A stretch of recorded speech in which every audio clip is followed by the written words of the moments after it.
what to do.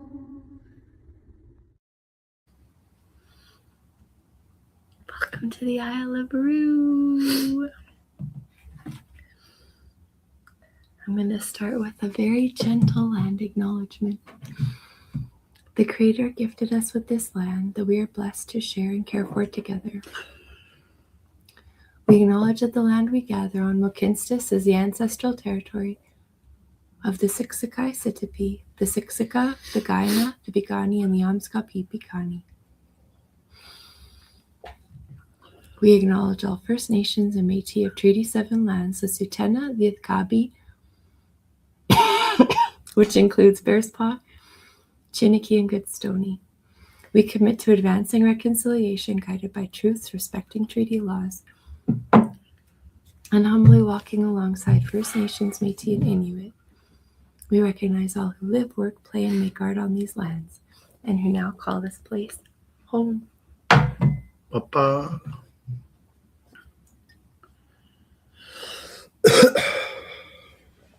Oh, I love the creatures you make, Rich Teru. You mean like Felix? Mm-hmm. Yeah. The great creatures.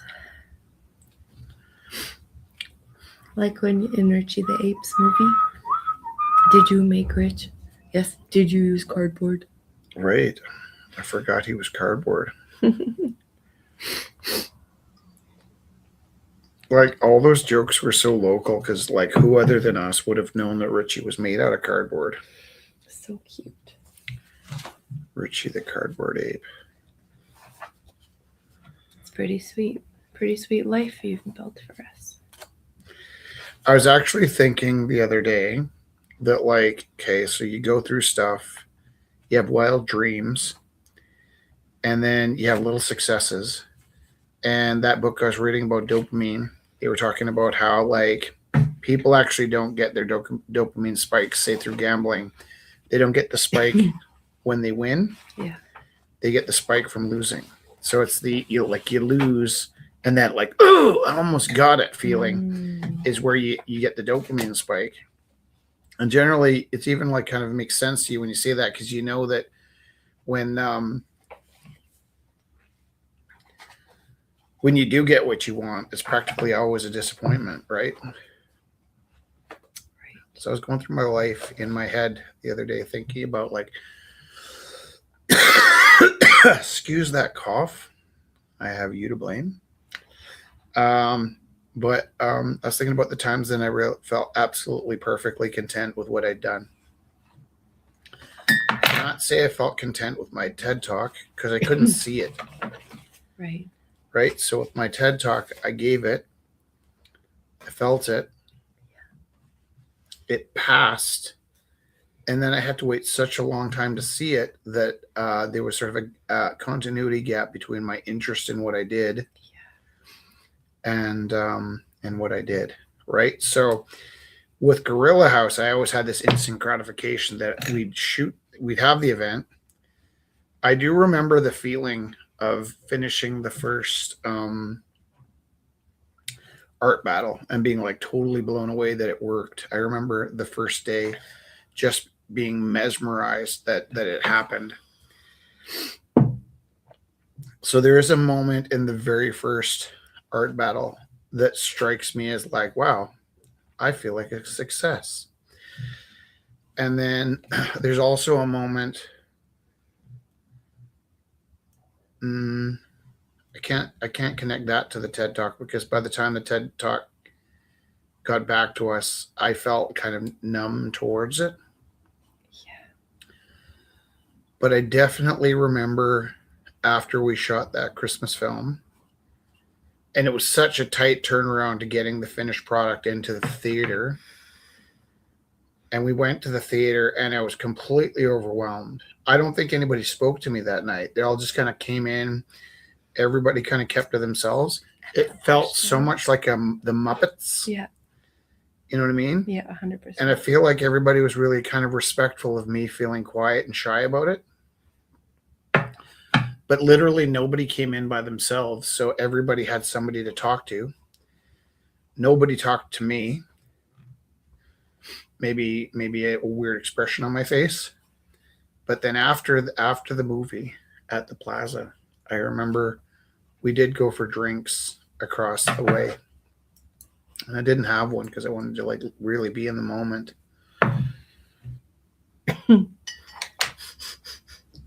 And I just remember that was like one of the most satisfied moments I'd ever had in my life. That turned out so much better than I hoped. And then we to wash my hands. Are these good for my hands? Oh, it's good for pets. Without dyes, bleaches, or ammonia. Great. So I'm gonna throw out the rest of that container because it's so dry. And I do have some fresh stuff that I took to school today, so I'll bring my eyeballs to school. I have not been here for the beginning in over a month. There's sort of a panic at school because wrestling started, and we didn't really have a senior coach. And I'm the junior coach, so I offered to help out, but I wasn't expecting to take over.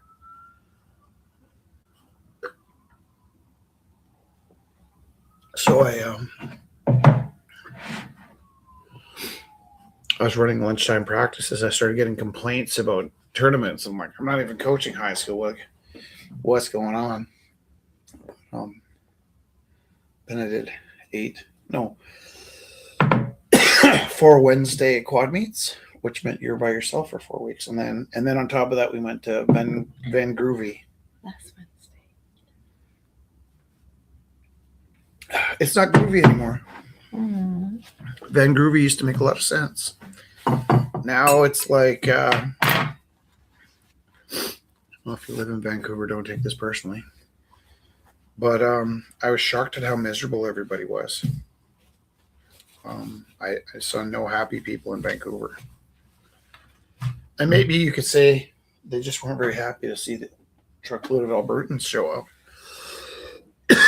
I can't argue against that. But even when I was by myself wandering around, people just seemed miserable.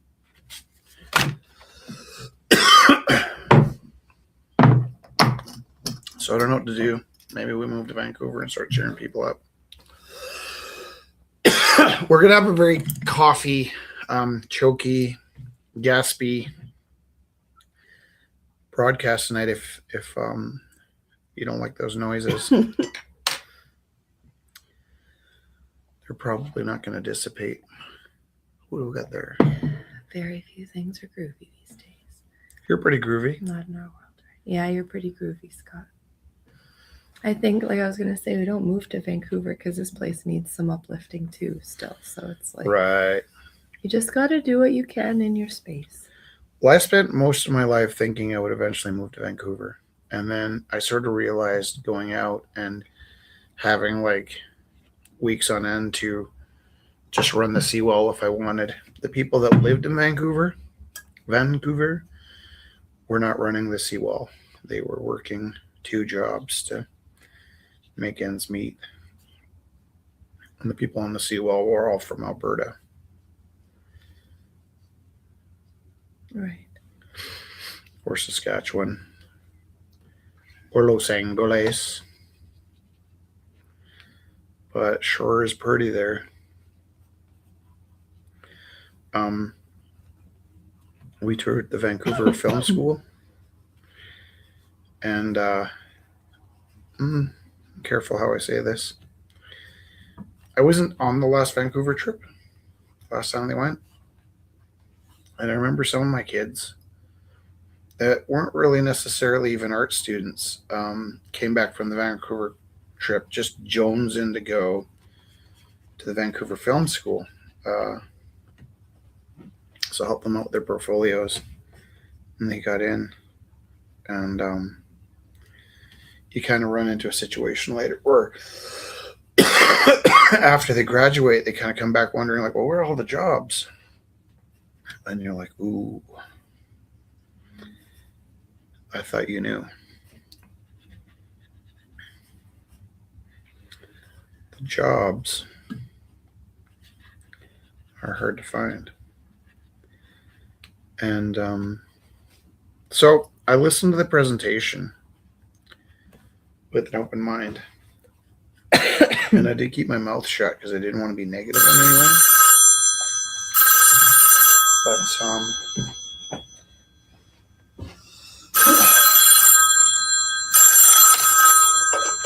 hello. Oh, Scott's here. Hey, how are you? Are you on your hard phone? I'm on my Cobra phone, but I'm trying to get into this. Oh, hey, there we are. No, There you are. okay. There you are. Hi, I might Rich. as well hang up the phone if you're here. So nice to see you. Have you been doing I some? miss you guys. Have you been doing some anti-aging pills? You look like a No. teenager. I do have that really annoying light there. That Gestapo interrogation light. I'm just sprawled out on the floor like a teenage kid. Nice. Well, it works for you. Hey, guess what? I got my Zorky in the mail. I was going to say you got your Rusky camera. Can I tell you what I think of it? Well, I don't know if I have much choice. I do not like it. Wow. I guess I'm a snob now. It was really hard to it's hard to load and hard to get No, it just it's doesn't not have, as tight. It doesn't have that feel. Yeah.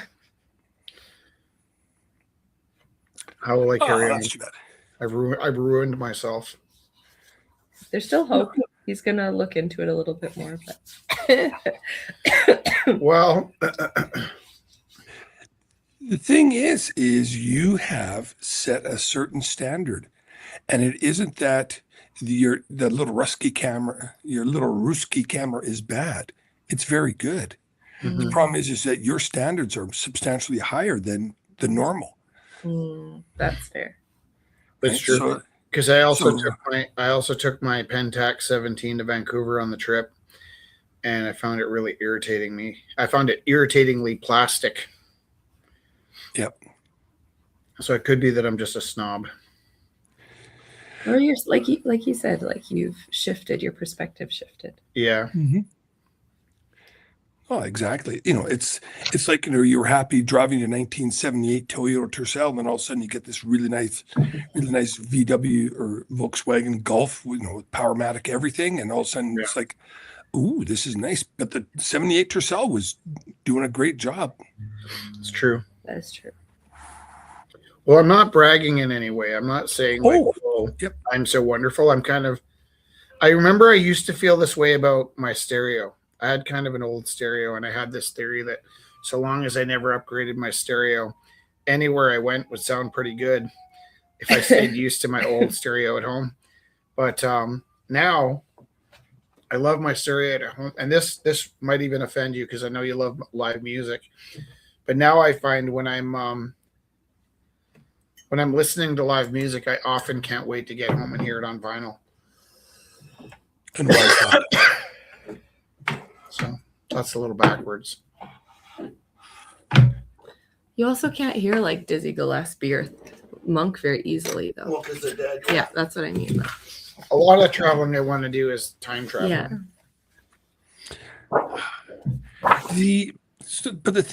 Going back to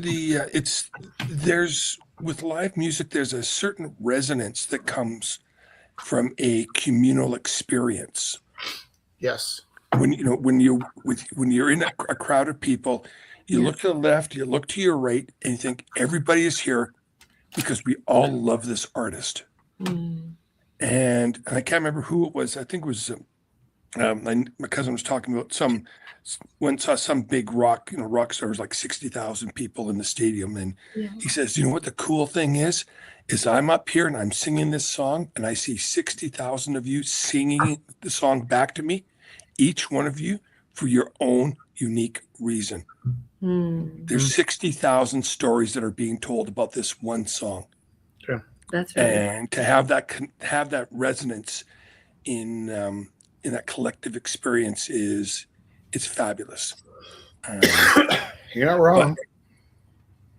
But then I do come back and I do one of the things that I like to do is every concert I go to is I find, right, I build up a set list and I actually build a online, right, in Spotify, that set list so that I can listen to the songs in their higher fidelity, and then just go back to that moment in time and remember what it was like when that song waved over me and hit me in that special way, right?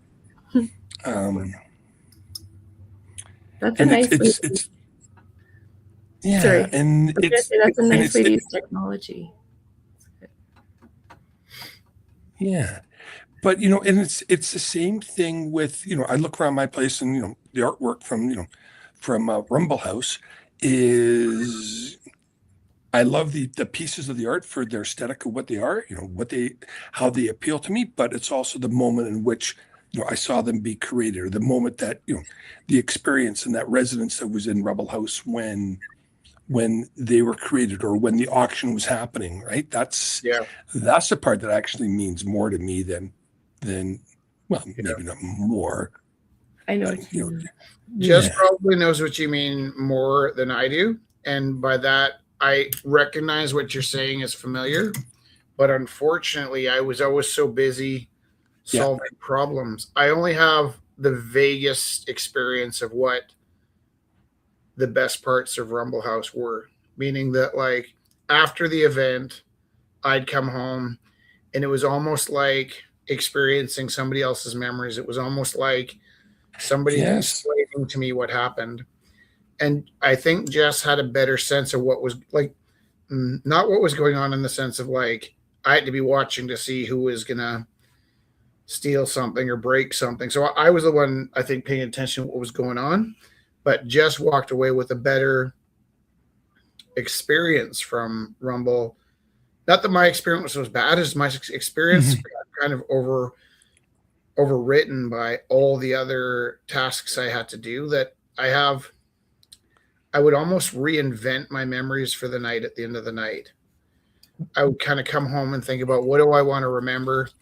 And I would almost have to fabricate those memories for the first time to be able to lock onto them. Well, I wasn't fully experiencing it. Well, and so in a very similar way to, say, 60,000 people in the concert singing that one song for their own reason. The 30 people that were at Rumble House, guess what? Each one of them was coming with their own experience. You were being the ringmaster. Jess was doing her stuff, and the different artists were, they were each creating in their own way. And then there was people like me that are just kind of bouncing in and out and that sort of stuff and around. Yeah. Again, 30 different stories 30 different songs being sung at the same time. Yeah. And even before Rumble House started, I remember Elijah and the first few weeks were so hectic, we had no sitting down. And right before, I think about the third or fourth art battle on a Wednesday night, we're just sitting down for a second outside the gallery. And I think he said to me, can you imagine what it would be like to just walk into this place off the street? Like if you had no idea what you're getting yourself into. Mm-hmm. That's my biggest, I don't have very many regrets. And regret might not be the right word, but the wishes, the envy I feel about leftover from Rumble House is I never got a chance to go in and just look at it. I was always holding it together. I could only ever see it from underneath, where I was pinned down, holding it together. And I believe it existed, and I've heard enough about it that I can create a narrative of it, but I don't have a memory of it the way I think Jess would, because I was so tied up in keeping things working. And I'm not saying she didn't work hard too. No, you experience everything differently though. Like, yeah. I was immediately tracking all the time, and there was no room for me to just take part. In some senses, I find that that when I'm in a situation like that, sometimes I actually use that as a defender for myself. Yeah. When I was shooting, like, I'll say large social events, Right. Yeah. like cocktail parties or that sort of stuff, corporate events, I would use the camera as a shield, right? Because then being soft spoken, being introverted and quiet, I don't do well in those environments. And Yeah. I could go around, I could photograph, and then if there was an interesting conversation, I could drop the camera, engage that conversation, and then say, "Oh, I got to go take some more photos." So I used it actually as a shield. Yeah. And it was and I needed to do that in order to survive in some senses. Because to be on all the time it's tough. Totally. That's a good point. Having different like coping mechanisms almost in those spaces, like. I would think that's really what a lot of Rumble House was giving people a place to go and socialize, but have something That art hide was the behind, buffer, creative, Mm-hmm. Well, and actually, I found on my Facebook page, scrolling through there today, idly waiting, and I found one where there's Rich. You put a post up on Facebook about how you could really use some good energy at Rumble House today. Yeah. And I talked about how what I saw that message. I went, I'm going to go down there, and I said, I went down there. I didn't do art. I brought my phone or a laptop, and I just kind of existed. I made up some emails. I said, but I didn't feel. I just was there, right? Yeah. Do you remember like how old that one was? I'd say 3 years old, 3-ish years old. Yeah. So a guy had threatened to come in and throw acid in my face that night. Somebody I'd never met before. They were leaving messages for me on the internet because somebody had graffitied on our mailbox a phrase, and this person felt that they owned that phrase. And so they were really worked up about me and my gang affiliations. And they thought my gang affiliations were not authentic. And so even though I wasn't in a gang or affiliated with a gang, they were in a hysterical state and telling me they were going to come and stab me and put acid in my face. And it didn't seem like something that I wanted to shut the evening down about, but I also didn't want Jessie getting acid in her face. And the individual did come in, and I recognized that they were sort of in a dream state. That one of the things they said to me is, "Do you remember you told me I was your son?" And I was like, we're in a loop here because 10 minutes ago, you were going to stab me and put acid in my face. And no, I don't remember telling you you were my son, which is like, but I remember that night. I remember why I wrote, I need some good energy.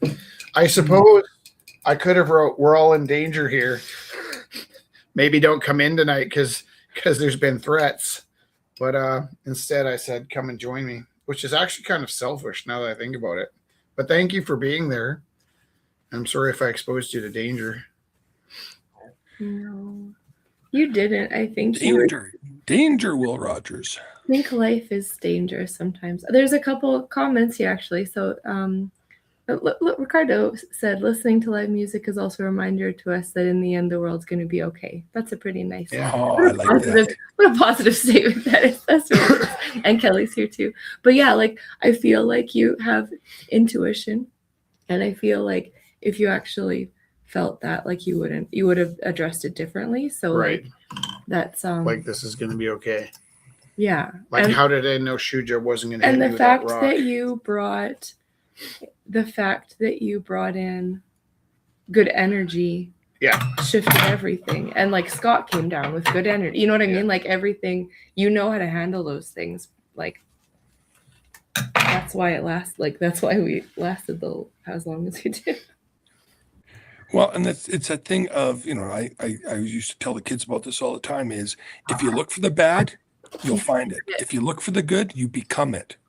It's the law of attraction says that throw out enough good stuff's going to come back your way. So Totally. That's Yeah. it. awesome. That's Is totally Kelly in? Yeah, she's here. Okay. I want to look back and see the expression on my face there because I was very confused. Well, I really missed this, and I'm glad to be here. That was so nice. And my cough is calming down. That's nice too. Can I see what your cough cup looks like? Huh? Oh yeah, Cough cup. you're amazing. It was so easy to steal your drink. Did you ever think I just would like it? I always think that. when I can give you stuff. I do always think that. It's good. I have to be very careful not to take advantage, like I just did, really. Well, we were tinkering with the idea of going to a road trip through America again this summer, and we decided we will not do that. And probably what we might do is repeat my Vancouver trip with the family. So what's nice about the school trips is Travis is a very smart science guy, and Kevin is a very smart band and drama guy, and Rich is a pretty smart art guy. And between the three of us, we end up planning a trip that takes us to places we wouldn't have gone on our own, Yeah. And so there's things that like I hadn't got to the anthropology museum, and it was on my list every single time for such a long time. And It was Right. amazing. But looks like we're going to take a few road trips this summer as well.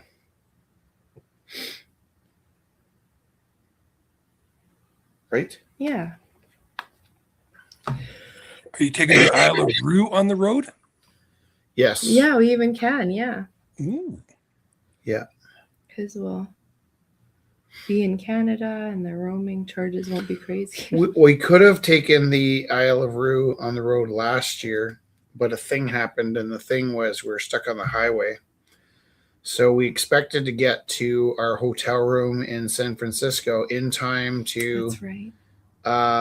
load up and do the Isle of Roux. Mm-hmm. And we were sort of racing to get in on time, kind of wondering like, oh, check-in time, and like, are we Hour going to be late? Sorry. Keep talking.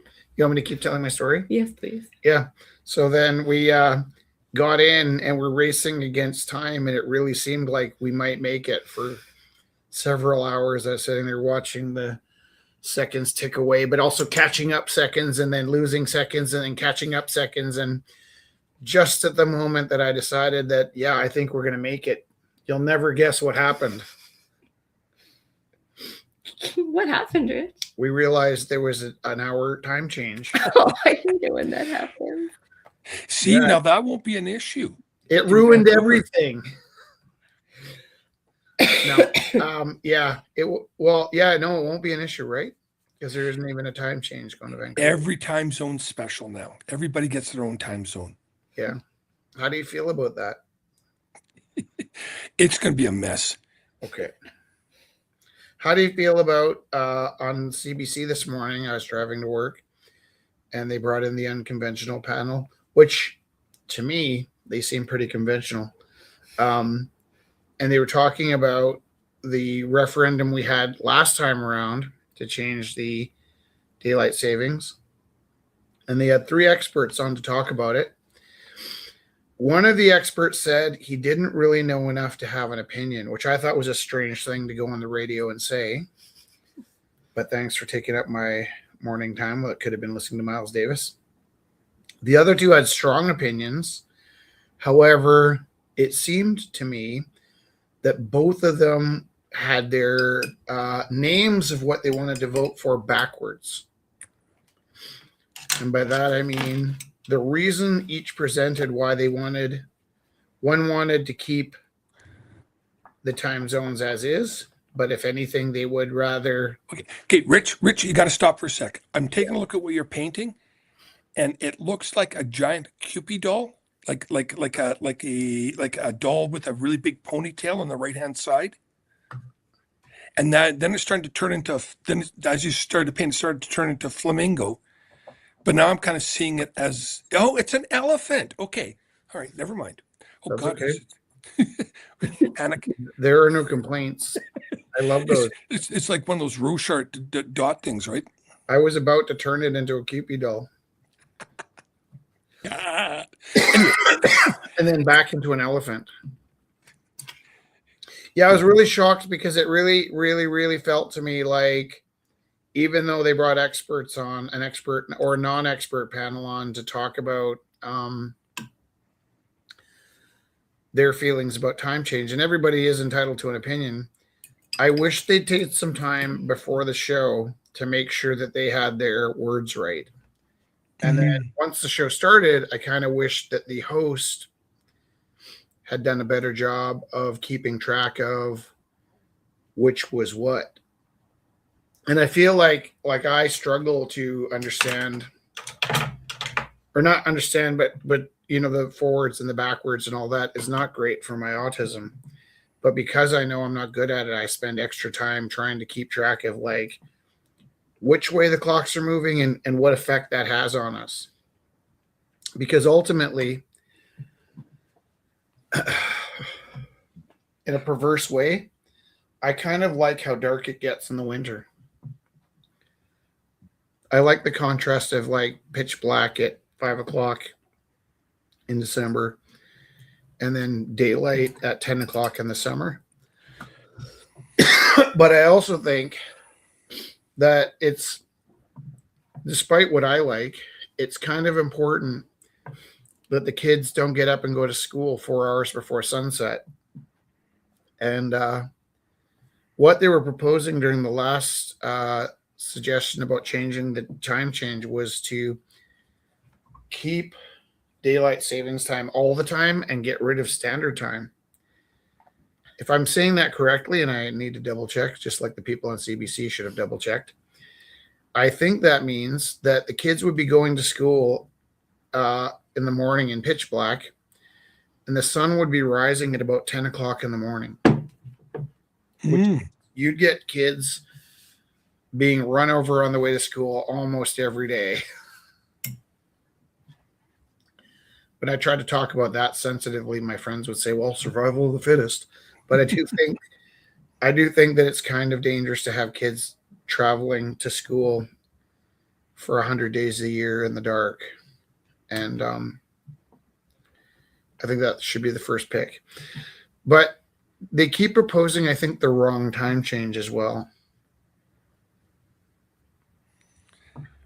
Well, and it's artificial, right? It's the saying goes, you cut a foot off the bottom of the blanket, sew it on the top, and say that the blanket's longer. Right. Exactly. Well, it could be that the sun rises at 4 o'clock in the morning if they do it poorly.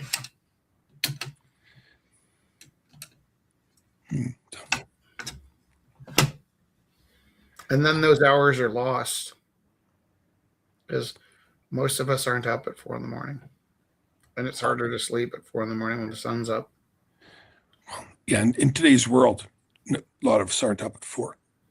You know, that's why back in the day, every train station had its own clock, right? Yeah. They were on their own time.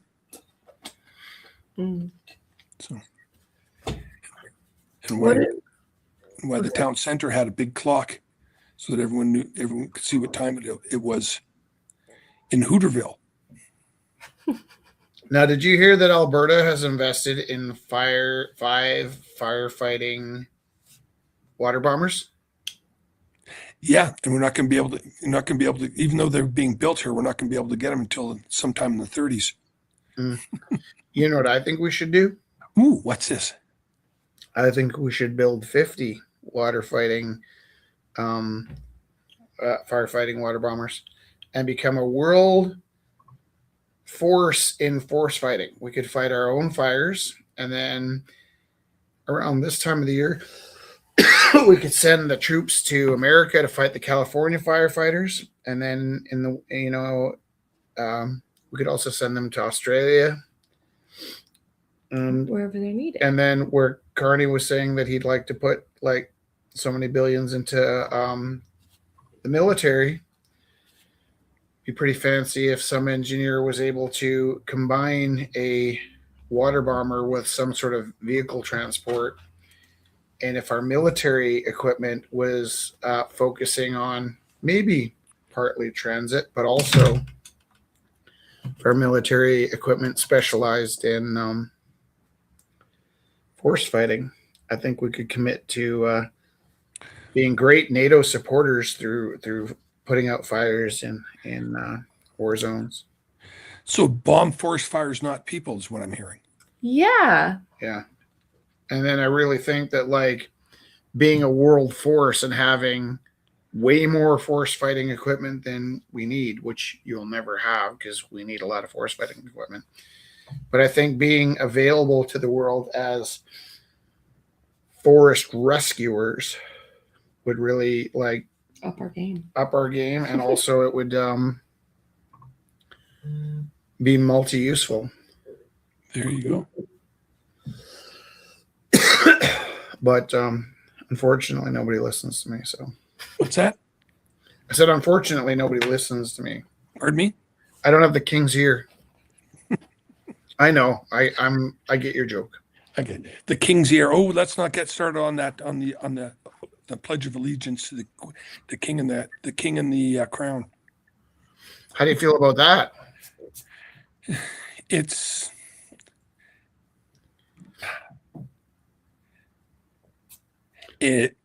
really doesn't affect me. Oh. I have way bigger worries in my life than that. The monarchy? Yeah. I don't think anybody's particularly interested in the monarchy. We kind of pull on these things sometimes when we want to win an argument. So if you were against the idea of Alberta separating from Canada, it's easy enough to go, oh, well, then you're what's it called? They hang you for treason. Mm-hmm. You're treasonous. But I think like people that jaywalk when it suits them start cracking out the rule of law, and we pick and choose when we're offended. Oh, I can't believe that guy used a swear word, and then like don't pretend you don't swear like a trucker yourself. Like I think we pick and choose our values depending on how it suits our argument of the day. Well, yeah, everyone's fluid. Everything is fluid. What is a value you do hold? What is something that like really is worth fighting and dying for? Truth and honesty. It's fair. Truth and honesty. I would much rather have an uncomfortable truth. Yeah. Floating around. I have these conversations with the kids too, where I try and explain to them, you know what, like it's okay if you screw up, right? But I can't help you if you can't be honest about it. And there's nothing you can say. Like I told a kid today, you kill somebody and you tell me about it, I'm at your side. Where are we going to bury the body? Like this is an exaggeration, I should state, but the point was there is no thing that I would judge them for doing. So long as they're honest with me, I'll be there at their sides to fix it. And because I'm amazing at guessing things sometimes, I can always guess my way into a problem. Because I guess so well, they think that somebody told on them, and they didn't. I'm a good guesser. So I end up knowing stuff because of my autism. And I really try and distinguish between what things do I have a right to know and what things do I know because my brain's wired differently. If they told me out of honesty, I really never throw them under the bus. And if I figured it out because I'm wired differently, I do try and find some grace for them to recover and fix it themselves. Well, that's the key word that is grace, right? Give people grace, right? But the other key word is enabler. And that's one of my least. I'll tell you what I think my ugliest quality is. And it's something that I can accept in myself and talk about, is I will afford people room to make mistakes to the point where I know there's good people that see me interacting with bad people and it's offensive to them. Like I've been in situations where I was working with the mean kid and the good kid who was hurt by them is wounded, that I'm able to see the good in the bad kid, And I guess that's a form of kind of being two-faced, right? Like, you're my favorite kid. I know this kid hurt you. I'm still going to help that kid that hurt you. I know how that looks, and it's not a good look. No, that's that grace.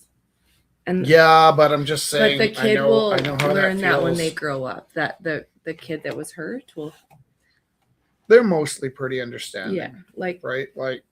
I think kids are pretty good at learning those things. Sometimes the teachers aren't a lot of. No, that's why I said the kids.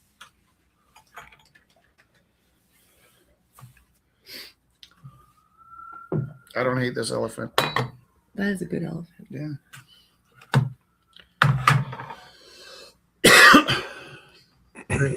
Where's your beautiful face? Oh my God. You're really pretty. You just haven't seen me in a long time. I know, but it's shocking how good looking you are. Shocking. You're so sweet. Thanks. I have to. I have to be cute all the time. I don't want to get any of this blue on my beautiful carpet. Like that. Oh no. Oh, that's interesting. What should I paint, Scott? How about I paint you? Hold on. Are you going to be there for a minute? Well, I adore the elephant. Here's that. Oh, so I'm going to tag team with Zach. Paint Zach. Hello. Hi. How's that? How's the audio? It's weird. It's weird. I'm trying out my webcam. Zach, I'm gonna The webcam works good. I'm gonna do a roll call and you jump in when it's your turn, okay? You got it. Don't try and figure out the logic of this alphabet because I made it up. Alpha, Bravo, Charlie, Delta, Echo, Gamma, India, Juliet. Did I say Foxtrot? I might have missed Foxtrot. And it's golf. And it's golf, not Gamma. Well, no, I'm saying I didn't stick to the rules. Oh, okay. Yeah, That's it. That's part of it. Wait for it. I'm offended then. I'm Foxtrot, offended. Gamma, Juliet, Kilo. I skipped H because it sucks. Indigo. Yes, we switched from Indigo to India. Kilo. Or the opposite to India. Wait, though, what's next? Kilo. Lima. Whiskey. And now jump in, Zach. Whiskey. Zaire. Whiskey Zaire. Zaire. Yes, please. So what I did was when our kids got to Vancouver, we each had a group. And alphabetically, I assigned them these names. And they're loosely based off of, Alpha was easy. I initially gave Beta to the second kid, Alpha Beta. But then I switched from Beta to Bravo. Charlie was easy. D is what again? Delta. Delta. ABCD, Echo, Foxtrot. I can't remember why we switched over to Gamma. Was Gamma like an older version? Could be from, was it the kids show? Well, it's say Yo Gabba Gabba, but that's Gabba Gabba, not Gamma Gamma. Gamma. Well, so there's the NATO one, right? What do you use? Well, it's well, I don't know about NATO. I use ICAO, which I assume is NATO. It would have to be the same everywhere. No, there was different ones, and they took one and they made it the standard. Oh, But up until that point, there was like different sort of versions I see. of it.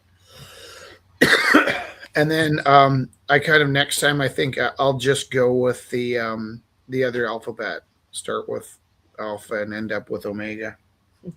There you go. All right, kids. I'm gonna roll. It's really Thanks nice for seeing coming you, in. Scott. Well, hey, great seeing you guys again. We really needed you tonight because Jess and I lost our voices. Oh, I was gonna say Jess has that really sexy Lola Lana Turner voice thing going on right now. Thank you. Yes. Say my last name. Monsieur Theroux. Formidable. Love it. Good night, Scott. See ya. All right, bye. See you. So how much fun did you guys have, Zach? I heard lots of fun things about it. He doesn't even know. What a great day. Yeah, what an incredible Doesn't day. even know the effect he had on my kids. And the teacher. I hear you should be a teacher. Travis said you were his highlight of the trip. That's the other teacher that came with us. Yes. Yeah, Travis was rad. And he was really blown away by you. And the kids were really blown away by you. And it was cute that I had to be the grown-up. Because normally that would have been Travis's job, but he was reaching for your marker. So No, that was that was a highlight of my night too. The Rich is the voice of reason. I guess I used to have yeah. I had to You be had the to. voice of reason at Gorilla. Rumble House and Gorilla House. But how legitimate is that tour? Like it hit all the elements you guys were traveling for. Well, Anthropologically, science, also art. I forget good. how exciting what you do is, right? Because I take it for granted because I'm familiar with you. And then those kids probably never saw any graffiti. Yeah. Right. So like not only are they not from downtown Calgary, but they're from Cochrane. So that was a pretty great tour even for me from downtown Calgary. Right. But, for them, I forget how awesome you are because I'm familiar with you. And they did not forget. They were completely blown away by it. And they were even like impressed with me for knowing you. You're welcome. Yep. I had a great time. I was just buzzing after, beaming. Throttle. That was a lot of fun. I had a couple nice moments. One of them was, and this probably happens more often than I was at the museum, and there was a table you could sit down and do some drawing, and I was sitting with my friends, and this lady was sitting next to me, and I was drawing, and then she was kind of intrigued with what we were doing, and I saw her there, and I wasn't phased because we're used to at the gallery just working while people are nearby. And I guess I wasn't like expecting her to speak to me, but I wasn't necessarily shocked when she did speak to me. And so she leads over. She's like, "Can I see your drawings?" I'm like, "Sure." And then she's like, "Oh, I love this one." I'm like, "You can have that one." And then she kind of started saying, "Oh, like draw me like one of your friends." No, nothing like that. Nothing like that. But the fellas I was with were a little like, "What just happened?" And I was like, "No, that happens all the time. It's not like it wasn't a pickup, right? It was just a human being reaching out and being moved by a moment and then making a connection." But it was not a romantic connection in any way, but it was a human being that saw something and wanted to make a human connection, which wasn't shocking to me at all. But then, like the other teachers I was sitting with, like they're like, "What just happened?" So first of all, they didn't understand how underwhelming it was and how normal it was for when artists are making artwork together to want to talk about what's happening. But then I also, took the kids on your tour. We took them on some pretty crappy tours of people that were very disinterested, that were pretty expensive. And you took us on a free tour that blew them out of the water, the other tours, right? And so I got some street cred from knowing you. I got some street cred from the lady next to me wanting to talk about art. And then just as they're like going back to all Rich is just a dumb art teacher, they never say that, but like there's kind of like a right. Then we got on the plane and the lady in front of us turns around. She's like, I feel like I know your face from somewhere. And I always lead with, oh, I probably taught you. I'm like, well, where did you go to high school? And she's like, oh, I went to Bishop Alberta. I'm like, oh, I was your teacher. And it's the second time we've had this conversation because she knew me from the gallery, which is way cooler than being a teacher. But also, I think the first time I met her, I assumed I knew her from the school she was at. But I also, like, she was at the school years after I was. So there was a lot of Rich looking a lot cooler than he was on this trip. Nice. Yeah. Oh, thanks for having me. It was a real treat to see you. And well, and it almost didn't happen so many times because I think there's kind of like a weirdness where I suggested it early on, but it's like either everybody thought it was obviously a bad idea, but didn't want to say, or they all thought it was a great idea, but didn't want to be involved in deciding to do it. Because it kind of was the sort of thing that could very easily go bad, right? A pretty traditional school population. And there was a good chance that the,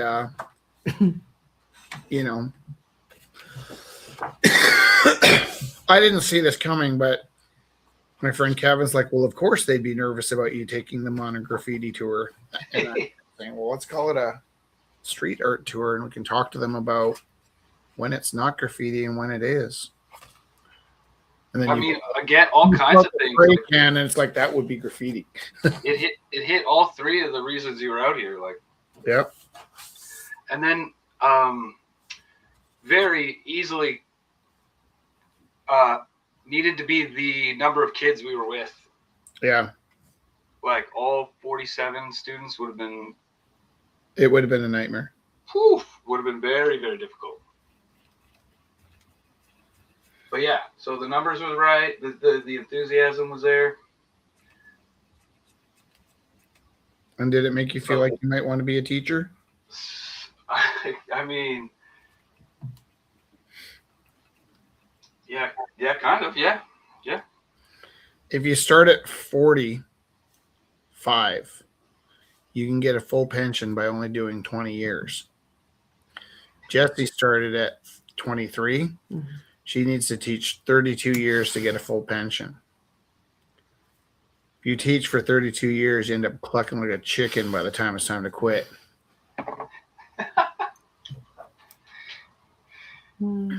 I see Venus. Gallup show. Have too many directions to go, you know?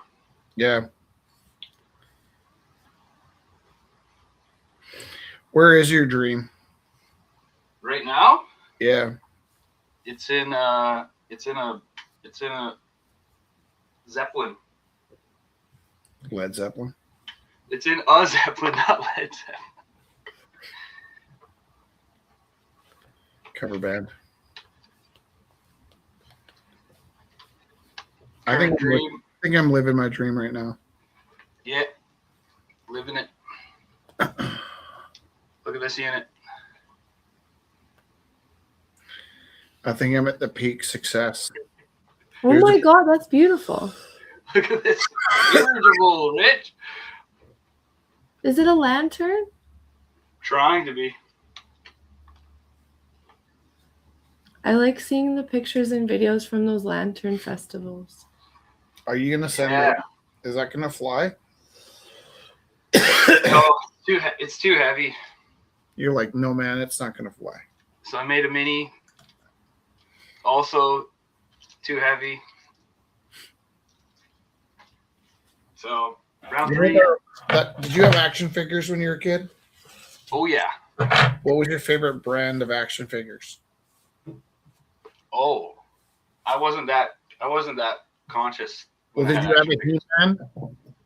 Pardon me? Did you have a He-Man? It was like a secondhand He-Man. So Okay. Did you have Smurfs?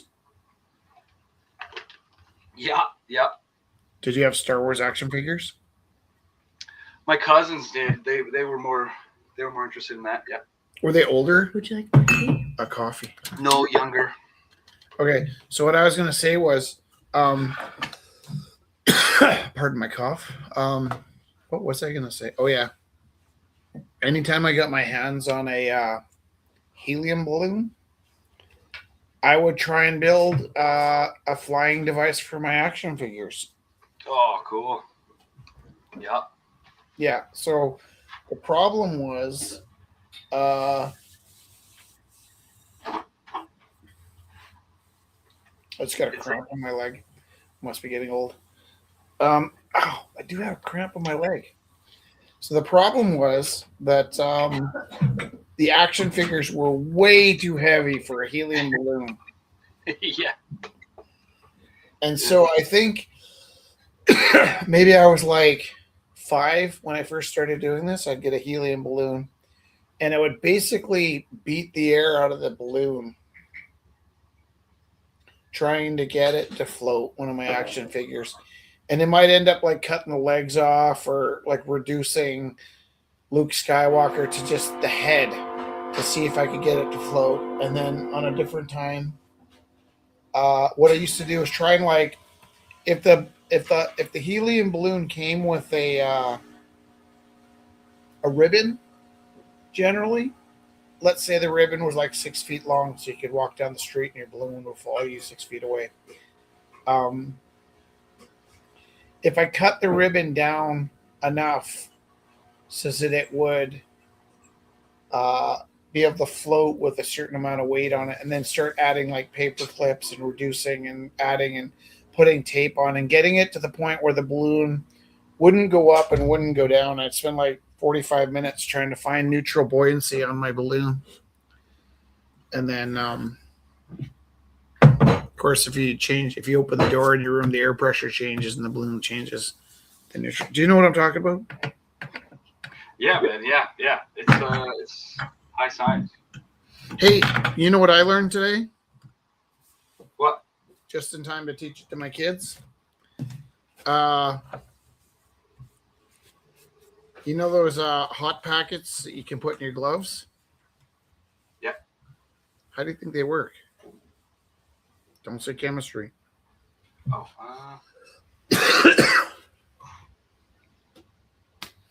Friction causes the heat to cause the two chemicals to combine, causes the heat. What's the formula? What's the chemical formula? It's not a bad Reaction guess. formula? It's not so much friction though. No. No. So like the disposable ones. Yeah. It's in plastic. Maybe it's called Hot Pockets or something. Mm. And I could be wrong, by the way. I could be teaching the kids just science that I made up because I'm kind of learning it as I go. But you pull the plastic off and you get kind of a tea bag full of something and you rub it and it gets warm. We just learned how to understand why rust happens on metal. Cool. Do you know why rust happens on metal? Oxygenation. Yeah, it oxidizes. Yeah. So the iron has 2 extra electrons, and the oxygen's hungry for an electron. If you had like a metal, say this brush, if you had this brush much metal, it would have so much surface area, right? But if you ground this into like a million filings, you'd multiply the surface area by quite a bit. And what's in that package is a bunch of filings of iron, which are protected from the oxygen by the plastic. And you break open the bag, and the iron gets exposed to the oxygen. And when you rub it, it's oxidizing, which is basically like a really slow burning fire, which just warms your hands up to like room temperature, right? Isn't that neat? Okay. Whoa. They also have like reusable heat pads that are kind of like, it's a liquid, and inside the liquid there's a little clicker, a little metal tab, and you click the clicker, and then it turns into it crystallizes, and then it warms up. And I was asking the kids, so like, how does that happen? And the way that happens is it's kind of like a salt. You have all this salt in the fluid, and the fluid can hold so much salt. So I don't know how much. I'm just going to give you an imaginary number, but let's say I can put 4 cups of salt in the water, and then it's super saturated. It can't hold any more salt. But if I heat it up, I can force more salt into it. I can super saturate it by heating it up and mixing it. So I just load it up with salt until it's super saturated.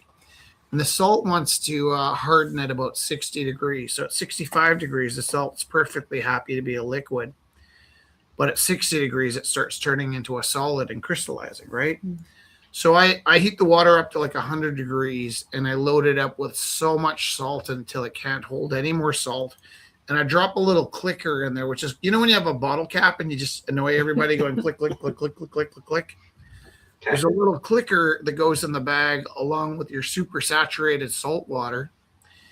And it goes from 100 degrees and it drops down past the 60 degrees. It doesn't solidify at 60 degrees because it's mixed into the water.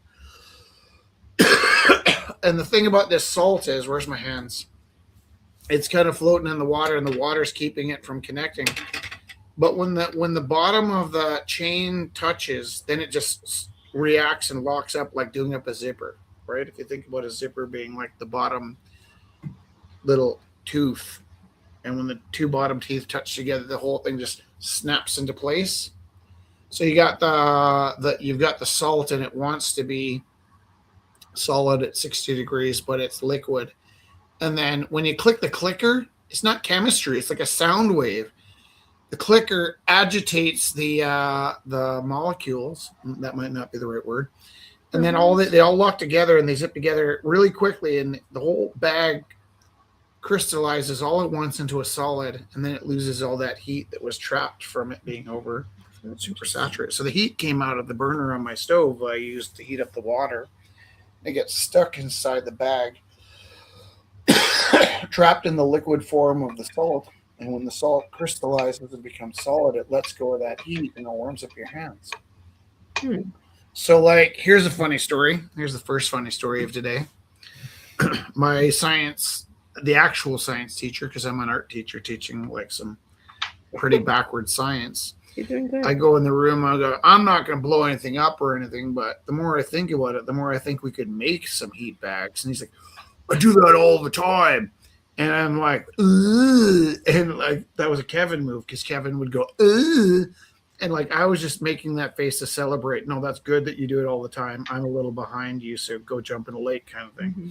And then we both laughed, and then I left. And then I spent all afternoon feeling crappy that I went, ugh, even though I was just kidding. So I went and apologized afterwards. And then he got to laugh at me twice, because obviously he didn't care that I made that face. Yeah. The other thing is, my friend Kevin came in my room to tell me something that I already knew. And as he was telling it to me, I started telling him what I thought. And then he kind of left. And I knew he was kind of pissy, because sometimes it might seem like I know everything or think I know everything. But he always goes across the hallway into the library. And then he immediately wants to complain about how I think I know everything. Only in this case, I followed him out in the hallway because I wanted to make sure he knew that I wasn't disagreeing with him. I was just sharing what I thought, how sure I was he was correct. So I'm going to the library. I was like, I bet you he's going in there to complain about me. So I gave it a second. And then I wandered into the library and I said to them, it would really suck if you came in here to complain about how Rich knows everything. And then he followed you in and said, I know you're complaining about me about how I know everything. And then we all laughed because it was so bang on. I think we all laughed. We all laughed, I think. Not really great with the social cues, but those were 2 great moments in my day. That's pretty cute. Yeah. You're a cute guy. I had another great moment at the end of the day because I'm keep teaching these things to the kids that everybody knows, but nobody really connects. And I was talking about how we can make these bags, and then we're watching the end of Apollo 13 because I put that on when I was in Vancouver. And then one of the kids said he didn't love Apollo 13. I said, well, what do you love? And I was being facetious, like Fast and the Furious. And he's like, well, look, the first few. And then he goes, tell me about the nitro. I'm like, you guys want to learn how the nitro works? So I kind of pulled them over and I told them how the combustion engine works with the piston and so forth. And it's weird because like everybody kind of knows all this stuff, but it's just not interesting until you connect it together. And so one of the kids was leaving. I go, was that good? Like, did you get what I'm saying? And he's like, well, I go, did you already know that? Like, am I talking down to you? Like, am I, like I never really know if I'm putting them down by telling them this stuff. He's like, well, I kind of knew it, but it's like when you put it all together, that's when it really matters. And that's kind of cool. And I almost started crying. Just like, ah.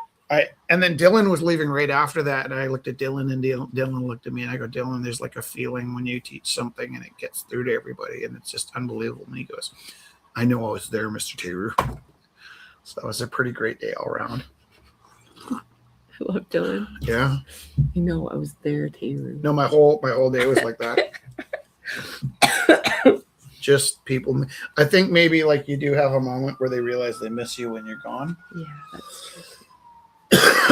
So that's the other good thing about the trip is you really bond with the kids you go with, and the kids that you leave behind like end up missing you more than they enjoyed the sub. Nice. And we got to go on a graffiti walk with Zach Abbott.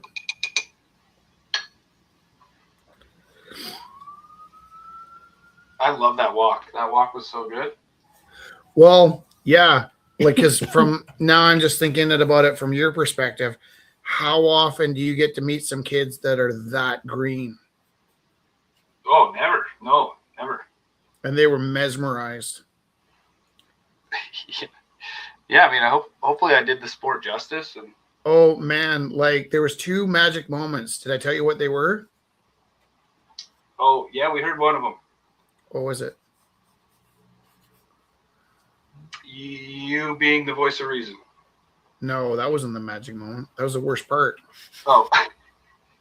The first magic moment was when, okay, I don't know how much I should tell online. Yeah. But you were talking about slap tags. And first of all, you gave them each a sticker. And I remember thinking, I need to like explain to them before they figure out what these are for, not to use them for what they're for. Right? And then you're talking about it being a sport. That's how you worded it. And you're talking about slap tags. And after talking about it the whole time, you go, see, there's one there, and there's 2 there, and there's 1 there. And there were 3 pieces that were invisible to the eye until you pointed them out. And then after you pointed them out, all the kids saw them everywhere. Yes. And that was a very, very powerful, intuitive moment. Like if you'd gone there half an hour early and stashed 3 hidden slap tags just out of sight, then gave them an explanation of what they were, and then pointed them. It was as though they appeared after you spoke about them. Cool. That was very magic. Woo. Hearing that from your angle is giving me goosebumps. Yeah, that was really magic. And I'm trying to think of the other one that was really like above and beyond magic. I really like that you and I could talk about mark making, right? And that there's a language there that makes sense and it's constant. It's not like, because I'm often talking to them about reading the art and understanding what it means, and they must wonder if I'm just making stuff up as I go. But I think you and I were able to agree on like what looked like. I think your camera turned off.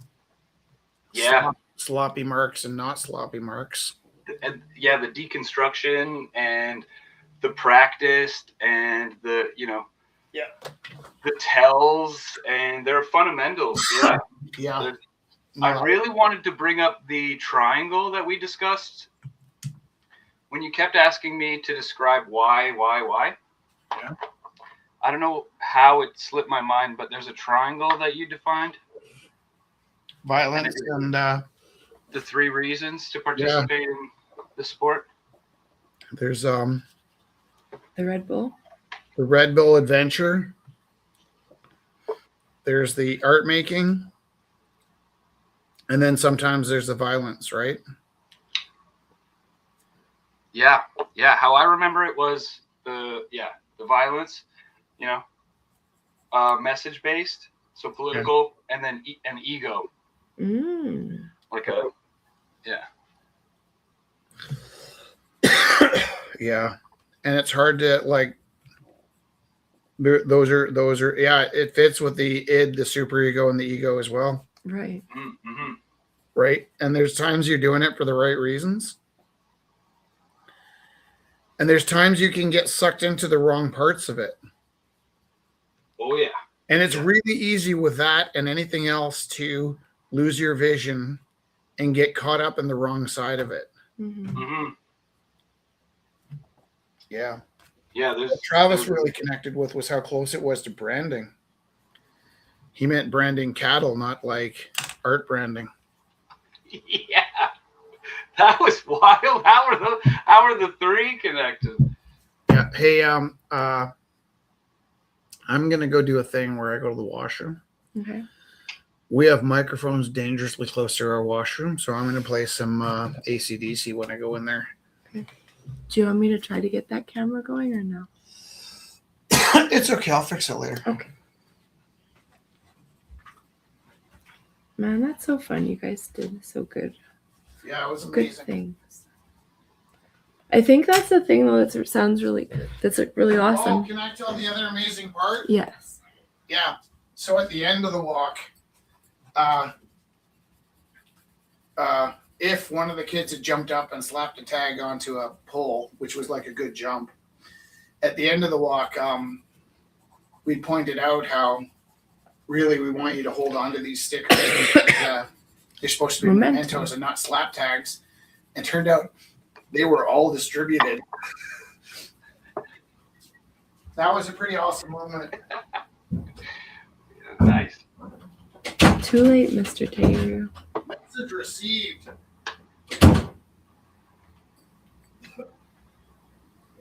I think like as teachers, we like sever our personalities and then shut up. And then to be able to be yourself in front of the kids is really nice.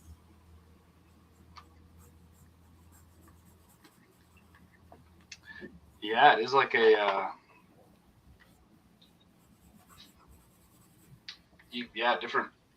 different version of you. Mm-hmm. But not entirely. It's like it's always it's still you, but yeah. But like being on, I think I've heard that discussed earlier, like using the camera as a shield. Mm-hmm. You know, like always being on, like yeah, it's hard, but so to not have to be on, but still participate with those. Yeah, that's really lovely.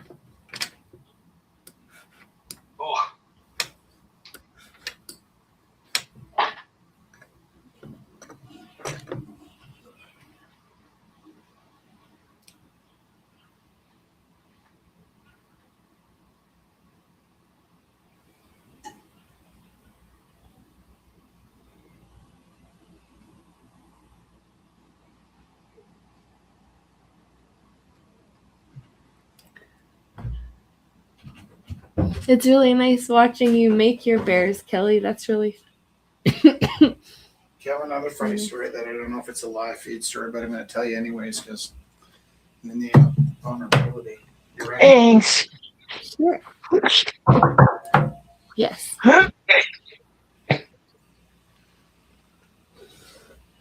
Now this guy, I'm up to 6 now. Nice.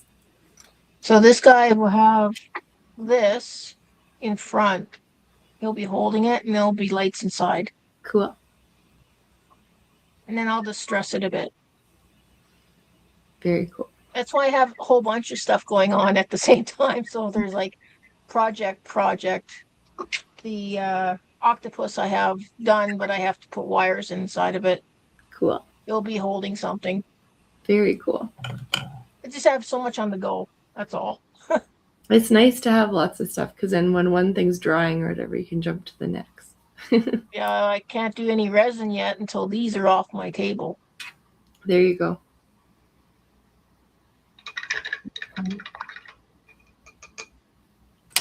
Sorry, what were you gonna say, Rich? Tara? Well, I'm going to warn you in advance. This is not a sharing story, but I'm going to share it anyways. You do that. So you made me sick. I did. Yeah. And I don't stay sick for very long, Mm-hmm. but when I do get sick, I get really sick fast. Mm-hmm. And then it's hard to know when I'm sick. So maybe, I don't know, I'm wondering if I should have gone to school if I was sick. Like I'm always like trying to figure out like where the boundaries are as like, There's no subs right now. So it's right. like- But also like I can't know if I'm sick because I don't really feel it. Right. Here was an indicator that I might have been sick that I could have caught on to. Do you want to hear it or not? Sure. So I got up to go to the washroom this morning. And I was sitting down and I wasn't going to the washroom yet because I was thinking about coughing because you gave me this horrible cough. Oh, why do you talk about this online? Okay, I won't. It's not nice. It's not like I thought you were gonna talk like a badass like Allie It's pretty story. badass, yeah. No. So I was like coughing. And as I was I'm coughing, going away. the reason I was sitting down started to squirt out. And I thought, that's weird because I hadn't anticipated that. What happens if I cough when I'm at work? That's not nice. Yeah. Anyways, my day turned out fine. Thanks for asking. No, there were so many great moments on that walk that I really couldn't do it justice, and I can't tell the best parts while we're online. So, but I'm very grateful, and it was wonderful to see you with fresh eyes, and it was cool. Mm-hmm. It's Yeah, likewise. near you.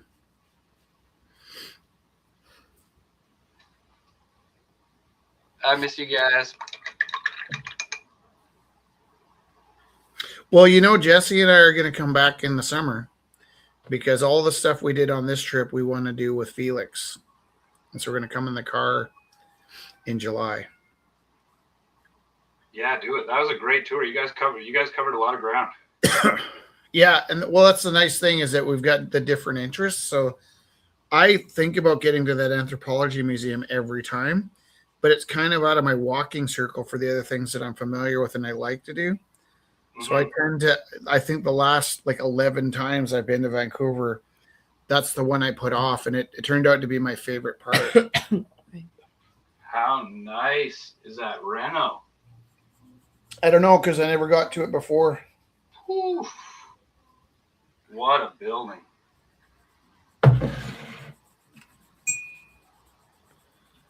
What magical display. It's infinite. It's infinite. It's so deep. All the drawers? Did you get to the drawers? Yeah. Oh my goodness. Endless.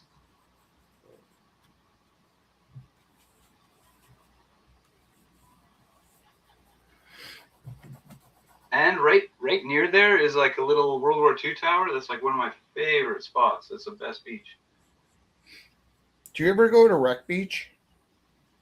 Yeah. Hypocrisy Beach. Do you go there though? I used to. Have you talked about this recently? No, I don't think so. Why do you call it Hypocrisy Beach? It's like, Go do as you want as long as it's what we want. yeah. I got you. Yeah, I got you. Do you like my goat skull? Well, and I like your drawing too.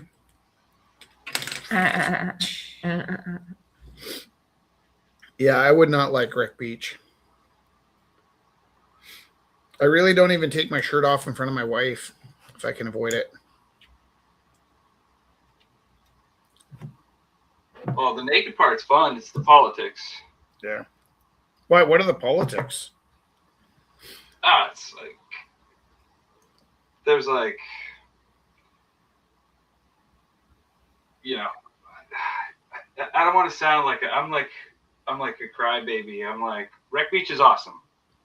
Wreck Beach is really awesome. I'm just not congruent, or I'm not. Sorry, yeah, we're not. Bunch of lefty liberals. No, I don't know. I don't know. It's like tangling with the law down there is weird. Oh yeah. Yeah. I thought it was legal. Right. The whole show is legal. So why is the law tangling? I was. Yeah. Okay, I'm pushing and I should stop. Sometimes I don't pick up on social cues, and I think I just missed one right there. Thank It's you. so intriguing. Yeah, Wreck Beach rocks. Shout out Wreck Beach. Go down there. Get some sun.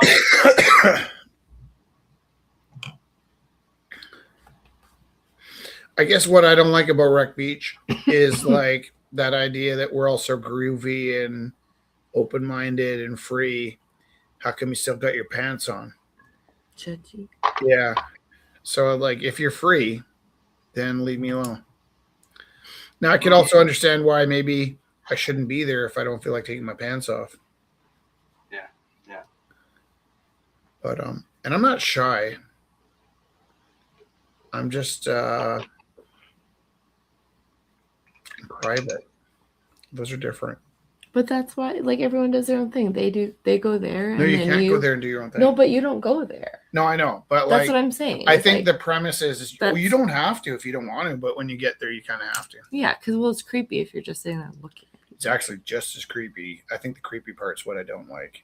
Is Oh. that They're judging if you don't. well, no, it's kind of like we used to do figure drawing, Hmm. and it usually wasn't creepy, but when it was like extra creepy. So there's often somebody that took it the wrong Took it direction. too far. No, not too far, Not but too in the far. Mm-hmm. wrong direction. Oh, why do people do? Well, because there are certain things that are easily exploited. Mm. And figure drawing is definitely one of those things that's very easy to exploit. And you can quite easily pose as quite easily pose as something that you're not in that environment. And that's why that environment becomes something that you have to work so hard and diligently to protect. Right? Like we did. It was a lot of work, actually. We did 11 years of figure drawing. It's not like I'm a prude, right? No. But it was a lot of work to maintain the safety right. of this. And maybe that's not a fun weekend for me. Like go to a public beach and worry about whether people are being treated with respect. Yeah. And there were times when out of like reputation, people would call us and be like, I'm in the middle of a modeling shoot. Can you come and help me? And like, I'll be right there. And then you'd go somewhere where you have no power and you have to say something like, if you don't start treating the model with respect, I'm going to punch your lungs out. And that's all you really have is some random threat that you either do or you don't look like you can back up.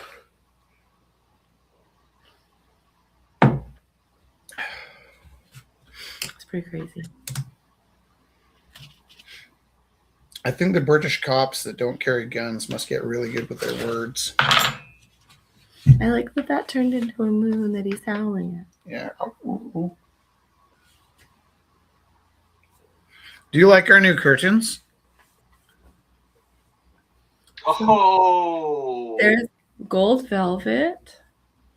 This is the couple that has more curtains than windows. Yeah. And this is the satin. I would say we have about a And 5 then to 1 ratio for curtains. And then we have a purple silk. But we kind of change our curtains the way other people change their shirts. More silk is in the mail. There's another velvet, another purple too, because Mm-hmm. Keep it coming. yeah, I like the purple and the yellow. Yeah. Yeah, that What's the that color. corniest pop music you like? Corniest pop music? Yeah. It Like, would have to be some like weird early '90s emo that I like maybe got attached to. like you still listen to Death Cab? Pop music? I don't know, man. I don't know. Do you listen to Death Cab? Is that what you're telling me? Well, I did just try to get Kylie Minogue popular again, but Yes. Do it. I can't. Yeah, try it. What do you like Can't about get you out of my head. Let's go. Shout out Kylie Minogue. So you might think of Kylie Minogue as like 90s classic rock, hey? Is that true? I don't know. I think she might be also 70s classic rock. Yeah, she's been in the game a minute. Yeah. I might be confusing two people, by the way. No. Yeah, she's been busy. She's a busy lady. Kind of. So there's certain things that I found really confusing in terms of time. Like, I used to think that Bruce Cockburn was a young guy. And then I found out he's around in the 60s. And I'm like, that guy must be like a billion years old. And so sometimes when you're a kid, you have a distorted sense of age. Yeah, That's true. definitely. And when you finally see an artist you've been listening to forever and go, what? That sound is coming out of you? What was the worst case of that you ever experienced? Modest Mouse, actually. Oh, yeah? Yeah, I was like, wait, what? That's you? Wow. I forgot about Modest Mouse. Great group to hitchhike to. Did you ever listen to Colin Hay? No, doesn't sound familiar. He would have ended up on a lot of those like movie soundtracks that would have had Death Cab for Cutie and Modest Mouse. And he was in Men Without Hats, but he was also like did like a early 2000s resurgence. What would be the music you're most embarrassed of liking? I think I might like Black Eyed Peas. I mean, that might be the Kylie Minogue, shout out might have been That comes off a little more like being a brony, like ha, that's like your mom's favorite band, or musician. It's a little less like what you actually like. I also really like a couple of this guy from Wham. I really like some George Michael songs. Is that his name? George Michael? With earrings? Yeah. Yeah, I think so. That's really embarrassing to me. I think that's okay. Oh. Did you know my first concert was Savage Garden at the Max Bell? That's embarrassing. Savage Garden wasn't bad. Linkin Park, I'd judge you for. I never saw Linkin Park.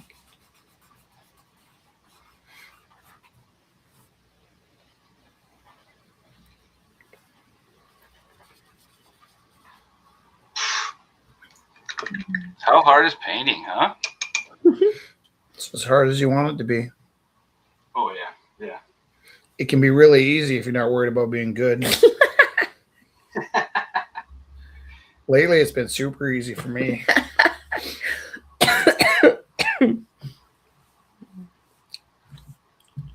Actually, sometimes the more I don't care about if it's good, the better I get a result. Honestly, like painting and starting a business, there's certain things.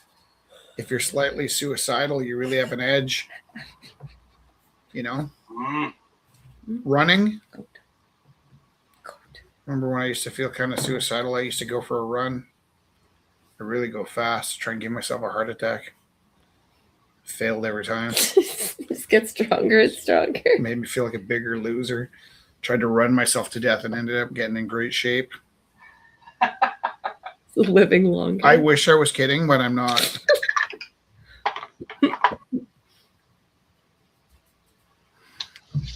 Not even kidding. Ooh, we'll go to Goats on the Roof if it still exists. Have you ever been to Goats on the Roof? Coombs. I've been in that neighborhood. I'm sure I've seen it. Do you think it still exists? Oh yeah. Oh yeah. You know what they have? What, like in the store? No. That's special. What's special about the goats? You know what's special about Goats on the Roof? Oh, You know what it is? I mean, it's rare. That they have goats. Do you have goats on your roof? No. They have Yeah. goats. And then you know where the goats are?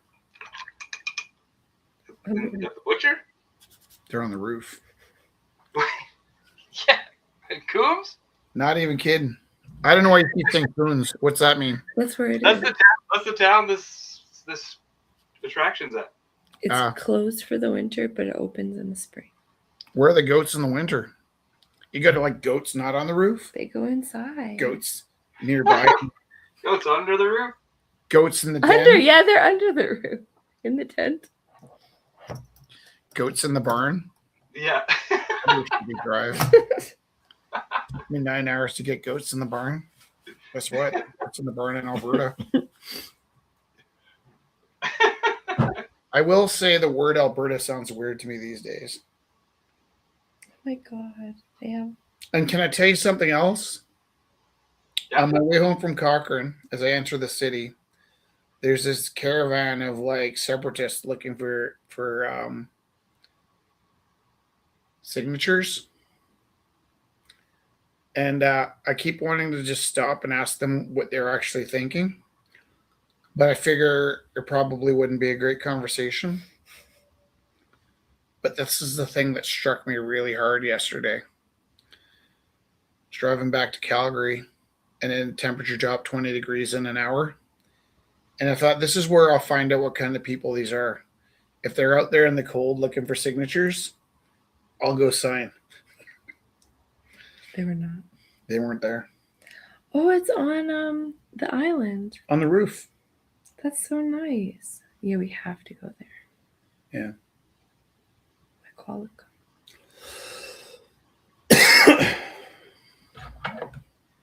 That is so nice. It opens in the spring. Are you going to be around in July? I think so. Could You be, are. yeah. You Yeah, are a no worldly plans. traveler. No plans. Not yet. Okay, we'll pay for all the museums that you come with us. Heck yes. Count me in. We snuck Zach into all the stuff. Where did you go with us? Just to the you went to the Bill Reed. I didn't get snuck into the Bill Reed. I paid my full respects in the financial form. No, I think the school paid for you. Hmm. They did like clickers.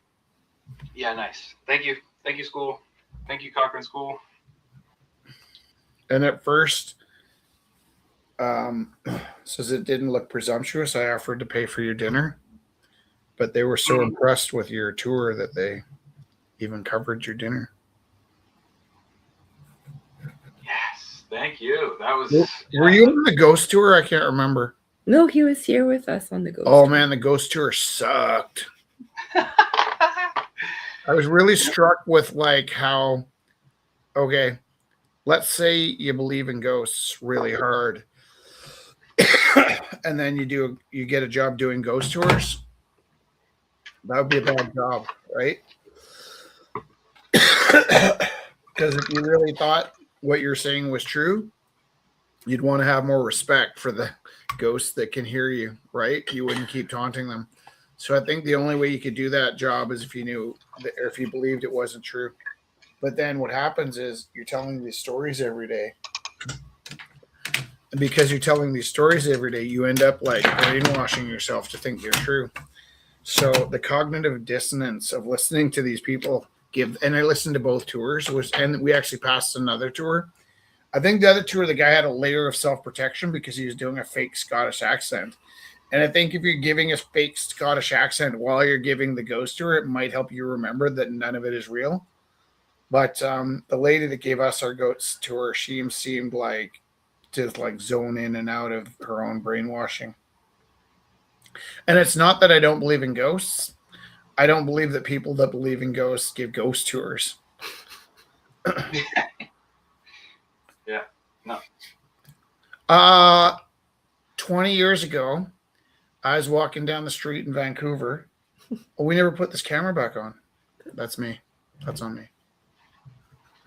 Do you know how much of a pressure relief that was when you told me the ghost tour was a bust? Yeah. You like, were you going to spend money on it? No. That I was about to go on my own ghost tour, and the guy before me bombed. So I was like, easy act to follow. Please stop.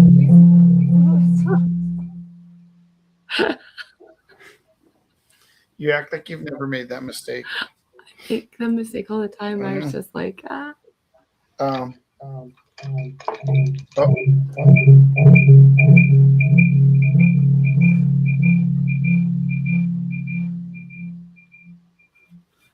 We're talking about ghost tours. Did you just turn yours off? I just muted you. Yeah. Am I back? Are you back? Can you hear us, Zach? Yeah. You're good. That was the ghost telling us you did. Not bad. Don't make fun. Not bad. Yeah. Scott mentioned the effect of gamma rays on Man in the Moon marigolds. What's that? I don't know. I'm going to look it up. Maybe you could look it up. Also, hello, Jack Pike. That's Jack Pike, how retirement's treating him. He was on the broadcast last Wednesday. I know, I'm just joking. Like a 70. He retired and he still has to work. 77. Baha. I phoned him today to tease him about it already. What time is it? 8:30. This might be. No, It's a book. What? It's a book. Okay, say it's a book again. By Paul Zindel, The Effect of Gamma Rays on Man in the Moon Marigolds. Oh, gotcha. He's a playwright and a science teacher. The author. Whoa, what happened here?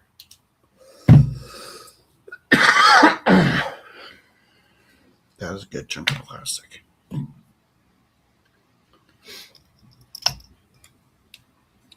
Jack Pike, what do you want to be when you grow up?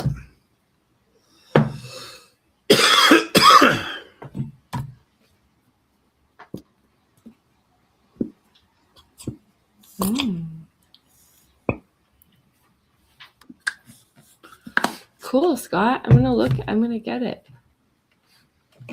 1964 Pulitzer Prize winning play.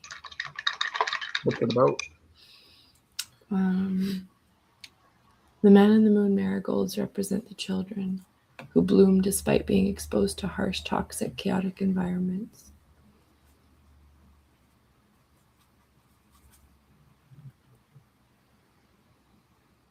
It's like about growing up. Gamma rays on marigolds. Abuse on children. Like the sadness of growing up and still growing. Sounds good. Yeah.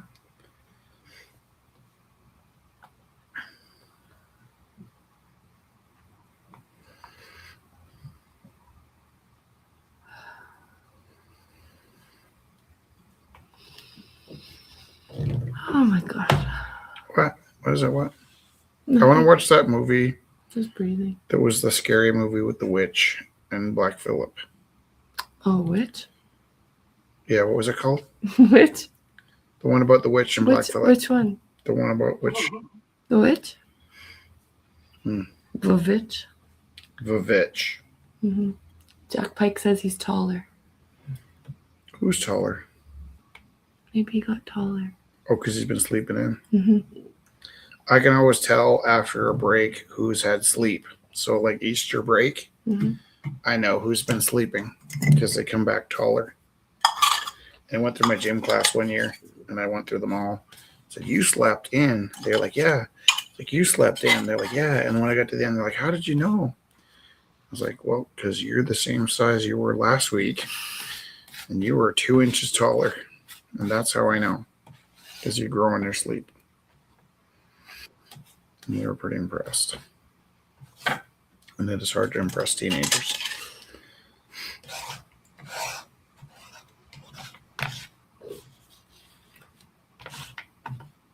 Oh, you asked what I wanted to be when I grow up.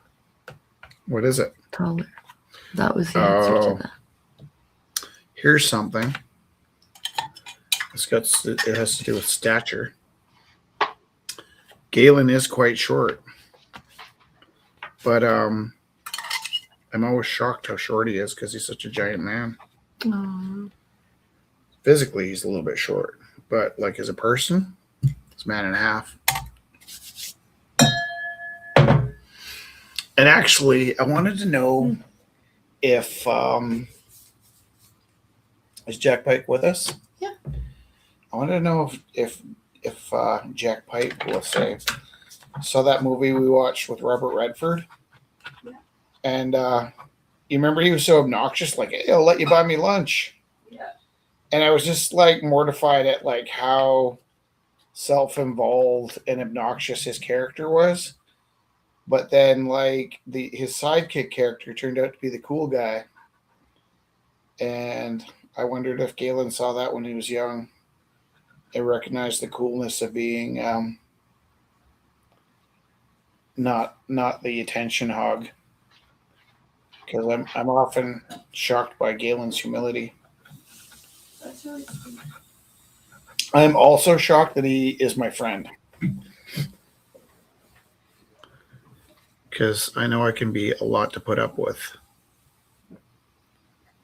I missed the last part. No, you haven't. I said because I know I'm a lot to put up with. And I know you did not miss that. You just wanted to hear it twice. Yes, it's true. I might be.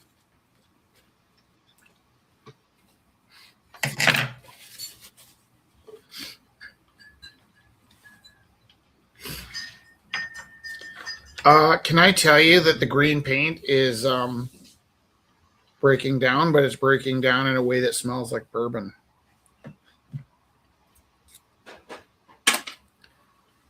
And I don't mean like, ooh, gross bourbon. I mean, get in my gullet. Don't eat the green paint.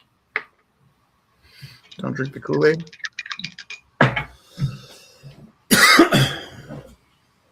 Let's try something. This is a thing we haven't done. I'm just curious how it would work. How can I do this? How much time do we have left? Can we soften? See? Well, we could stop a little early tonight. Jess is sick. I'm sick. We're not doing our best interesting stuff tonight.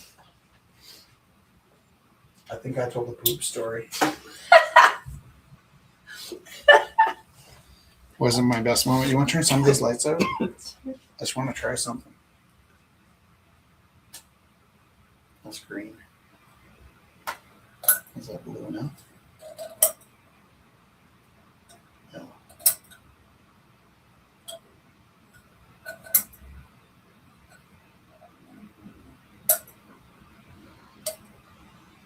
Somebody at home's having a seizure. That's not even funny. There we go. How's that look? Black light.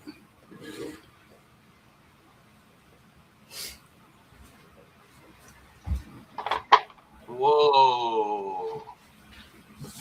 looks great. It looks actually way better in person than it does on. That was like a good saver, and we have Ian to thank for that. Ian was really brilliant about bringing in his black light. And to be totally honest, at first, I thought black light was kind of a cheap carnival trick, and it turned out to be a pretty useful, expensive carnival trick that also generated a lot of money for the gallery, because you could have sort of a moment where you're like, here's my piece of art, and everybody like, and then you're like, here it is under a black light, and everybody like, ooh. And I think the novelty of the black light switch over probably got us through a bunch of months rent. And probably brings lots of joy to people. Yeah. We don't have much like artwork around anymore, eh? We have been moving to photography, and the paintings keep coming down and getting photos instead. Mhm.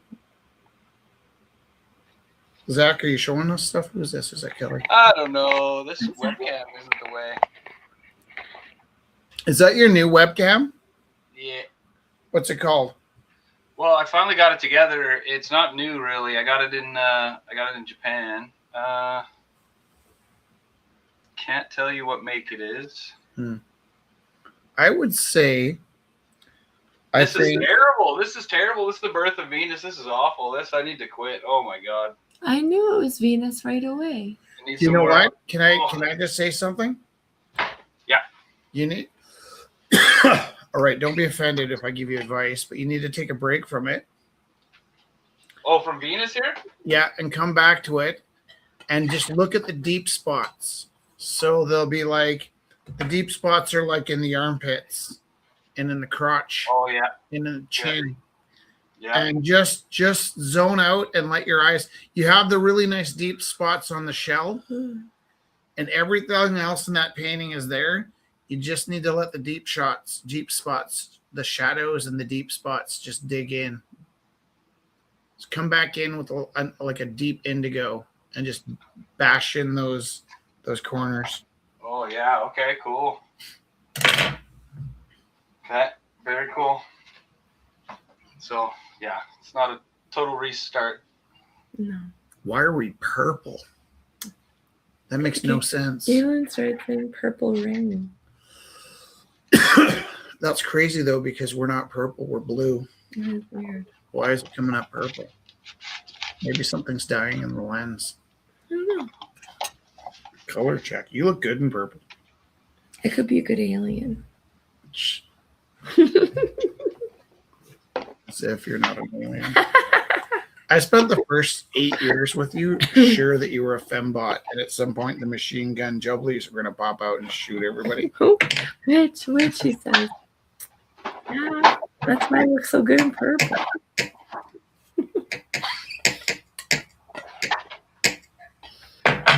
Where's Kelly? Kelly, tell us a story. We're going to bed soon.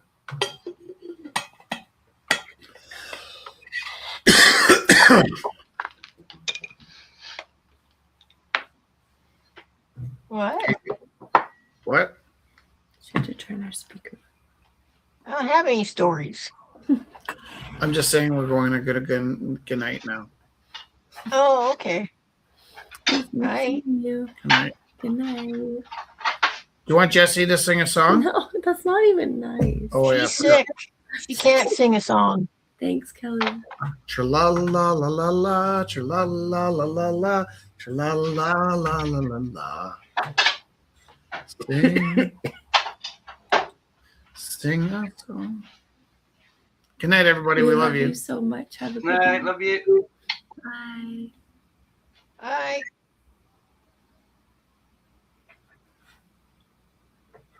Did I miss a button?